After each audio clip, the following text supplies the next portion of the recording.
And welcome everyone to Season 3, Episode 6 of the Helping Children Learn podcast here at Carbon-Lehigh Intermediate Unit number 21, servicing and supporting Carbon and Lehigh counties across 14 public school districts and non-public schools. I am here with Katie Titano and Kristen Onder. You guys are our transition to kindergarten team.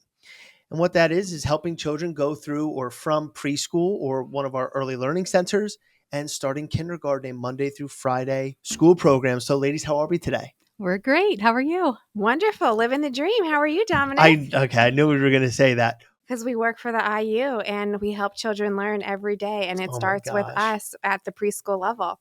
We are the foundation of their education to come. We're in early intervention for a reason. I know you guys certainly, you do it for the love of the game. I have seen it over there at the Whitehall Copley Early Learning Center. It's a lot. Mm-hmm. And our teachers truly in early intervention are here for the children. My flagship question whenever I start this podcast with transitioning to kindergarten is, how does the transition to kindergarten help children learn? So I think to answer that question, we first need to talk about that. To get our services, students have to qualify based on a comprehensive evaluation. And once they qualify for our services, a lot of times we are the first education exposure for students. Even if they've had birth to 3 services prior to us, they may have been in the home. Birth to 3 are more home-based. They are more family-based. But once that child hits that 3-year-old mark, they are educationally based. So we are ultimately the first exposure that children have to the education system. And our ultimate goal is to continue to help them learn to be successful and succeed in the rest of their educational pathways. Katie, how do you think you help children learn? Based on what Kristen said, our teachers and therapists are experts. We all work on meeting children with where they're at in order to help them learn. So when we begin the process of early intervention, we really try to focus on what their strengths and their favorite activities are. We look at what's motivating for them, what are their favorite things to do. We work with the parents to get this information. And then we want to use that information and interweave it into the different activities and therapies that we do so that we can help students to achieve their goals. So you'll hear a lot of people at the IU say, we want to be the big chocolate chip cookie. And that's really what we want to do is we want kids to want to come to us. We want kids to be comfortable with us. And we want them to ultimately, work towards their goals and help them learn. So if we can make their first educational experience fun and exciting, then we set the basis for what their whole career will look like in school. Talk about the meetings that we have with our school districts and our parents to transition. What is that first step going from an early learning center or preschool to kindergarten at an elementary school? What does that look like to start? Yep. And I know that works hand in hand with our community outreach, correct? Yep. So absolutely. So the kindergarten transition process is actually pretty lengthy on our end.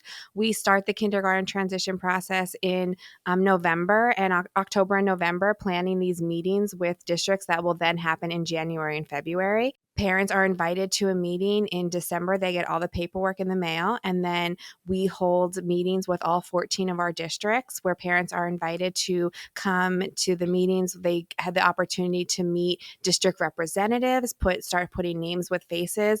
They learn about what that process looks like on our end, and then they also learn what that process looks like on the school district end.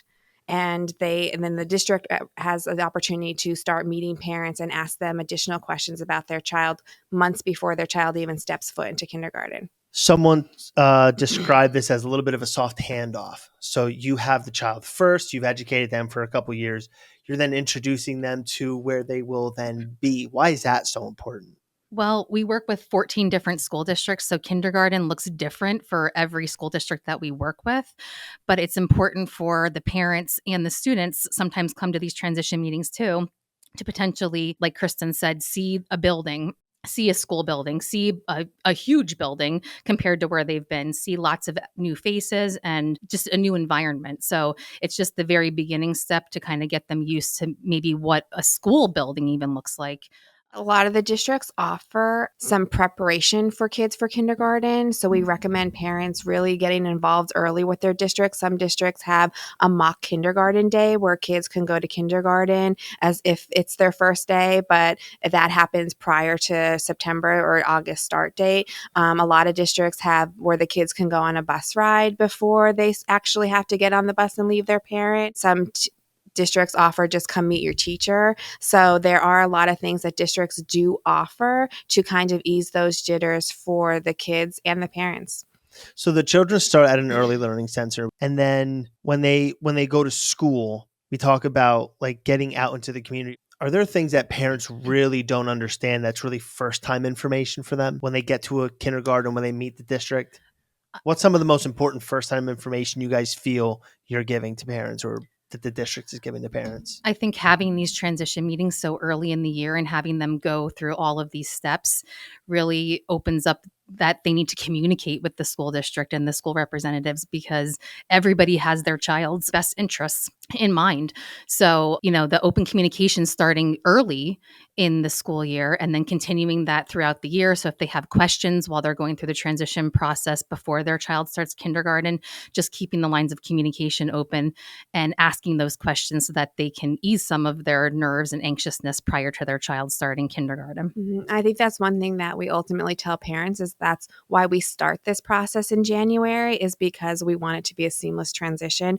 We want it to be open communication between the district. We want the district to have time to come out and see their students in our setting, to get their eyes on them in our early childhood education programs as well, so that the first time that they're meeting the students too isn't when they show up at kindergarten. So we really encourage parents to be involved early on so that they do know what to expect.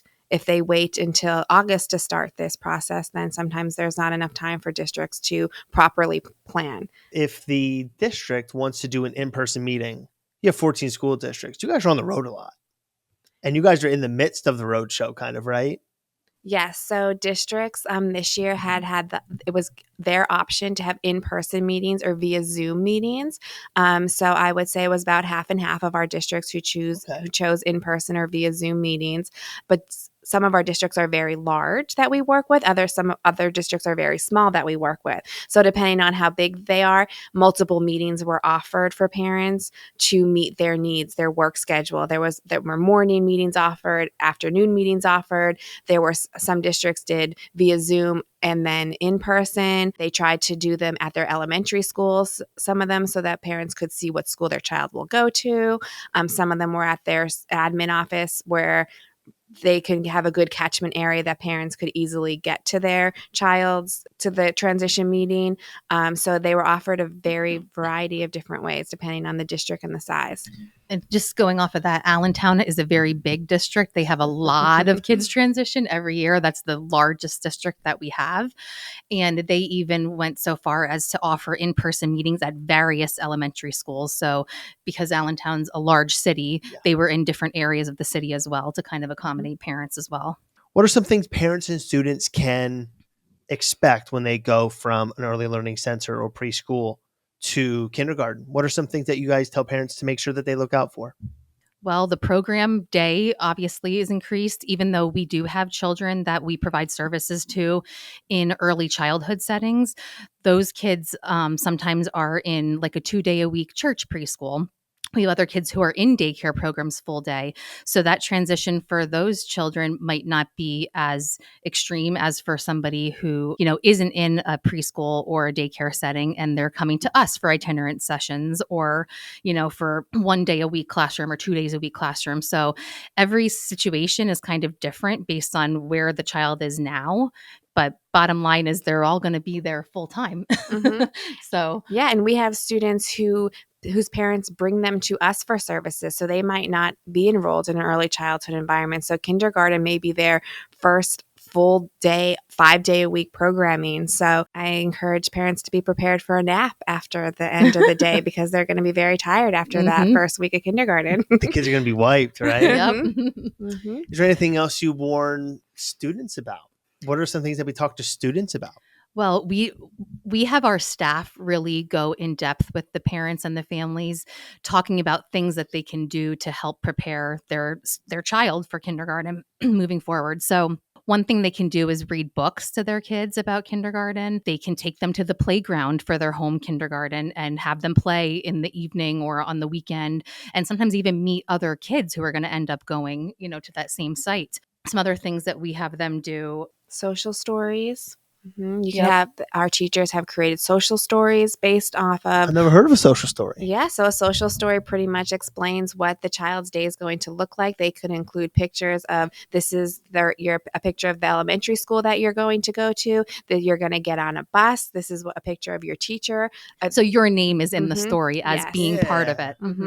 So there's an imaginative piece. You're reading Correct. a story about them. I'm like, oh, that's what my day's gonna look like in the form of a storybook. Yeah, and you can use actual pictures of the actual school they're going to, Oh, wow. and even if they had the opportunity to meet the teacher that they're going to go to, take the teacher's picture and put them in the social story and really make it their own story. How recently have we been doing that, or as a country, as a state? Years, decades. I mean, we've been using social stories Oh, for geez, children okay. since I've been at the IU, and we use them for as big as a kindergarten transition to maybe just a social story on how to keep your hands to yourself or use Potty the training. potty.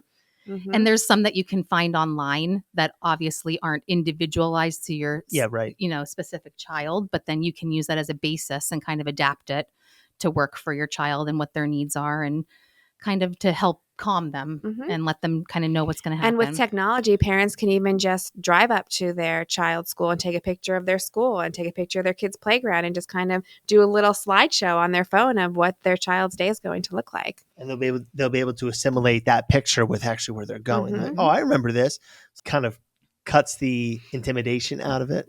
Absolutely. The number one thing is to make a child feel comfortable going to kindergarten. Yes, it's about the parents as well, but really to make sure that a child isn't scared, so to speak. I mean, everyone's a little nervous, right? But it's like that first day of high school. If you guys remember that, that was like, whoa. Yeah. I think sometimes too, parents are just as nervous as the kids, if I would not imagine. more. They're sending their baby on a bus for the first time and gone for a full day. So I feel like a lot when we start these kindergarten transition meetings with parents and districts, one of the things I always say is I hope by the end of this meeting, we've eased your jitters at least a little bit, knowing what the process is moving forward. I just wanted to add too that we have open communication with all of the school psychologists, speech therapists, special education supervisors at the districts, and they can reach out to our staff who have serviced that specific child and say, hey, what is Dominic's favorite toy? What did he like to do? What are his motivators? X-Men action figures. If you really wanted to know, that was it. What will you do for X-Men action figures? A lot. So we use those kinds of things and try to really collaborate with the new staff who are going to be working with the students and have them reach out to the staff who know them inside and out, who have worked with them potentially for a couple years, to really get them to, have a smoother transition and be able to help that child learn and help them be successful in kindergarten. I want to talk a little bit about preschool and maybe the lack thereof. We talked about how preschool in Pennsylvania is not mandatory, and there are some challenges you guys face when you are seeing a student for the first time and they have no formal education before kindergarten. What is maybe the biggest challenge when you're faced with that?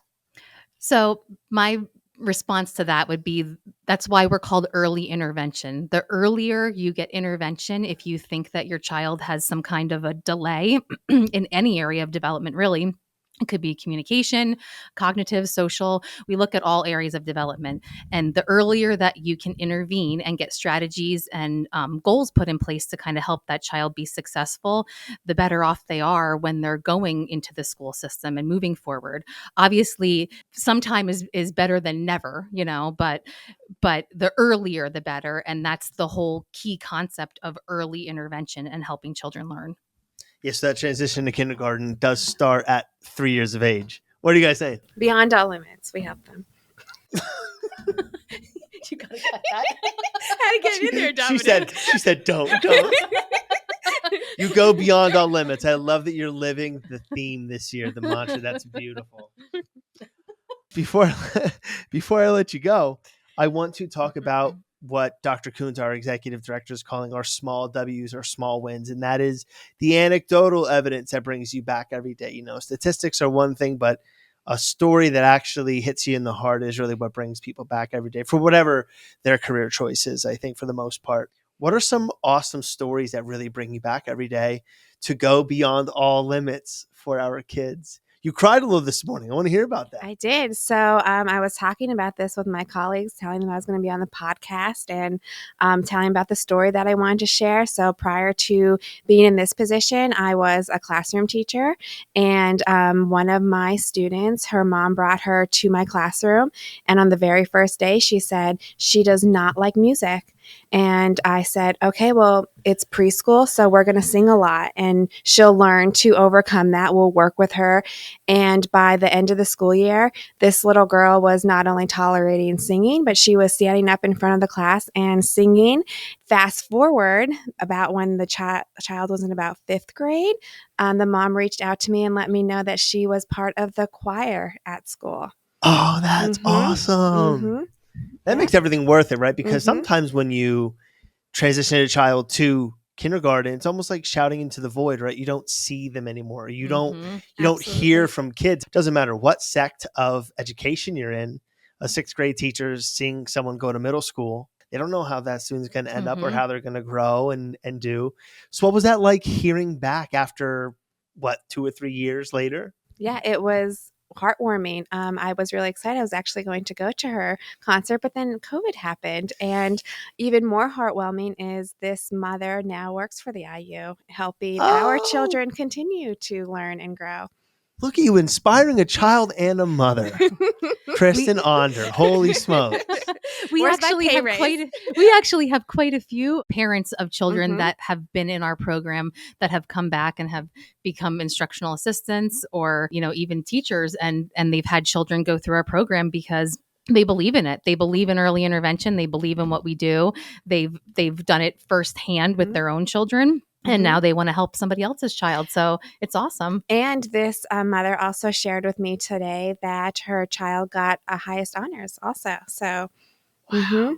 I mean, when we talk about early intervention, we are talking about a pathway to get to a traditional classroom with weaning our services away. So you've successfully done that with the child. This is amazing.